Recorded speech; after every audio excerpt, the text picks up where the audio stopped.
into the bed so that I could take him into my arms. And there we cried and prayed together. I went straightway from the hospital to the church, to the pastor's office, and told the Reverend Dr. Curtis Cofield that I was tendering my resignation.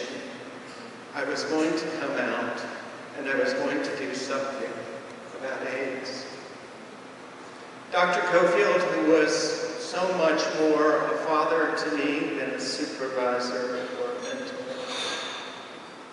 persuaded me to stay at the church another 5 months, to use that time to build an AIDS ministry at the manor. And in exchange for that, offered me the pulpit in the main service the first Sunday in June. Those of you who are part of the Black Church know what I'm talking about.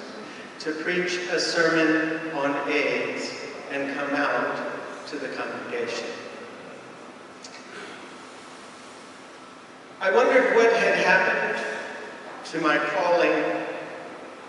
I confess I was confused. I drove buses. I went to law school. I became an AIDS activist. I fell in love. We started this little tiny organization called Housing Works. And it was only then that I realized that encounter with Boyd had shown me what my true calling was. It was indeed parish ministry. It was just a different parish. It was a parish made up of people who become homeless because of their sexual orientation, their gender identity, mental illness, their addiction to drugs, or some misstep in their lives, and now they were living with a virus that had no cure and was transmissible.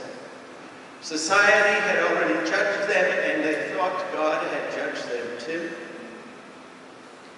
And even though we didn't have treatment in those days, the one thing I knew was that we could offer them hope if we could provide them with a safe, secure place to live and to heal.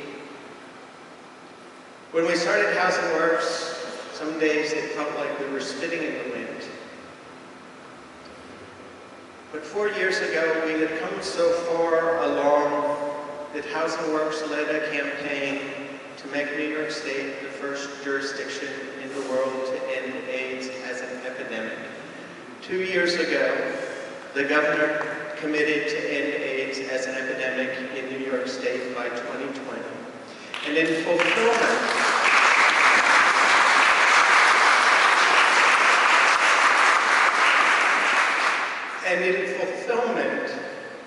of the blueprint to do that, this August 29th, New York City became the first jurisdiction anywhere in the world to guarantee housing to any low-income person living with HIV, irrespective of disease progression.